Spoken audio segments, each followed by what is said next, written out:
સાબિત કરવાનું છે બરાબર તેના માટે આપણે સાધનમાં શું જોઈશે બે સરખા કદની મીણબત્તી ટેબલ અને કાચનો પ્યાલો તો અથવા તો આપણે ચાર લીધો છે બરાબર પ્યાલો લીધો નથી હવે બંને સરખા કદની મીણબત્તી લઈ અને પછી શું કરવાની છે દીવાસળી વડે એને સળગાવવાની છે બરાબર પદ્ધતિમાં શું લખવાનું સૌથી પહેલા સરખા માપની બે મીણબત્તી લીધી બંનેને ટેબલ પર મૂકી સરખા અંતરે બરાબર ત્યારબાદ શું કર્યું બંનેને માચિસથી સળગાવી જોઈએ સળગાવી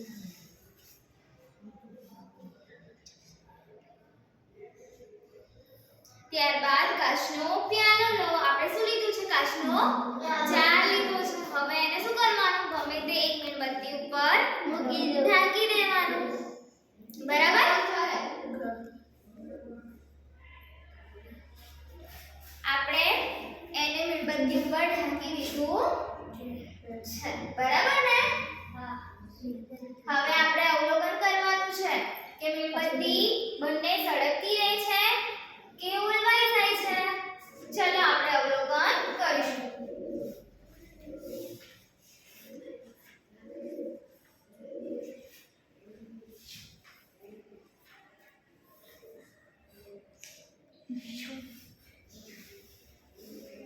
શું થાય છે વિદ્યાર્થી મિત્રો આપણે બંને મીણબત્તીને એક સાથે સળગાવી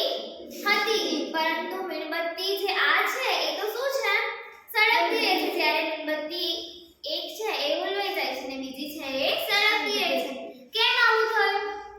તો અવલોકન લખવાનું ને આપણે શું જોયું તમે જે મીણબત્તી બંને સળગાવીએ છે એમાંથી જે મીણબત્તી ઉપર આપણે કાચનો જાર અથવા તો પ્યાલો ઢાંકીએ છે એ મીણબત્તી ઉલવાઈ જાય છે જ્યારે બીજી મીણબત્તી જેને આપણે ખુલ્લી રાખી છે હવામાં એ શું કરે છે સળગતી રહે છે આવું કેમ થયું વિદ્યાર્થી મિત્રો હવા તો છે જ પણ હવામાં કયો વાયુ રહેલો છે ઓક્સિજન હા તો ઓક્સિજન વાયુ આજે ખુલ્લી છે એ મીણબત્તીને મળી રહે છે જ્યારે આપણે કાચનો પ્યાલો અથવા જાર ઢાંકી દીધો છે એ મીણબત્તીને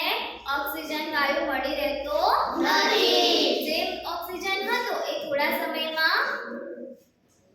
વપરાઈ ગયો અંદર એ મીણબત્તી દ્વારા એના કારણે મીણબત્તી ઓલવાઈ જાય છે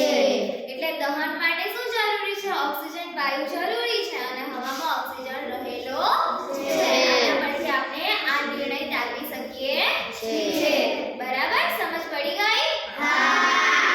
ઓકે